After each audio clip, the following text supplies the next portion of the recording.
How do you feel like the defense is performing 1 week into camp? Yeah, I feel like we're doing a great job. Obviously, our motto been this year is start fast, and I feel like we've been doing a good job starting fast so far. We see like sometimes, early in the practice, maybe the energy's not there, but then guys rally each other, and then we finish well. So it's good to see guys coming together. When they see things are off a little bit, and then making sure the energy is still up. Been a lot of talk about Al Golden, his impact on this defense. How much can growth and maturity also have an impact with this group? Yeah, for sure. Obviously, we know we have a young group, especially in the DB room. So we know growing up this year, being leaders, making sure everybody know they have a voice. Everybody can talk. Everybody can be a leader, stand up and say something if you have anything on your mind. And guys gonna listen, and we're gonna come back and we're gonna respond. So just letting guys know that they can be comfortable with things they have to say to the team. A lot of fans were curious, and some media, about the Bengals drafting someone for the safety room, maybe adding a free agent. It never happened. When you hear questions like that from the outside about the safety room, how do you take that? How do you respond to that? I don't really care what the outsiders have to say about it. I care about the guys in the room. The guys we're gonna work with every day. Guys we're gonna see every day. What we're gonna do to silence that noise, silence the critics. I love that. I've been going to the biggest programs my whole life, from high school all the way up to now, and it's always critics out there, especially when you have an offense like we do. We have even bigger target on our back as a defense. So how we respond is how we come out every day, how we lead, how we play, how we have energy, how we come out and have fun and dominate. For guys like you and Gino, what does that next step look like, or that improvement look like this year? Yeah, leadership, communication. Just stepping up and being the backbone of the defense.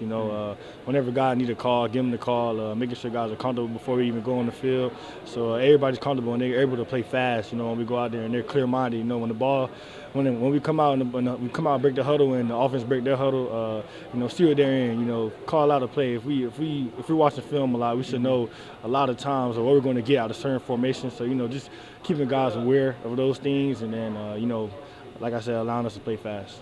You should know that Zack Taylor praised the defense after that low red zone period to end camp today. Now, you might have known that from the huddle already, but he talked about it with us as well.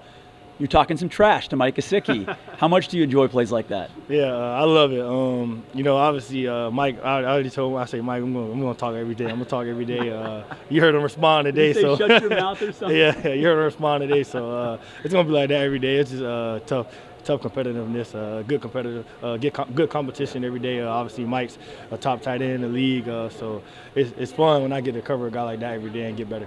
Last one I have for you, Shamar Stewart just had a giant huddle around him of media for 10 minutes or so. It's a big day for him, right? Fans have been waiting for him. What is your message, advice to a guy like that trying to get ready for the season coming in late here? Just focus on things you can do to get ready. Get ready for first preseason game. Talk with your coach every day. Come out, and then obviously letting him know. You could be a leader. You could be a leader on this defense as well. Obviously stepping up in a role in the front seven where we're going to need a lot from those guys. Obviously he's just coming in, just getting in. So just making sure he's comfortable with the playbook, making sure he's talking with the guys, talking to Joe. Obviously Joe has been doing a great job for us so far, being a great leader. So he's a great guy to get in tune with. So that's what I really encourage him to do so far.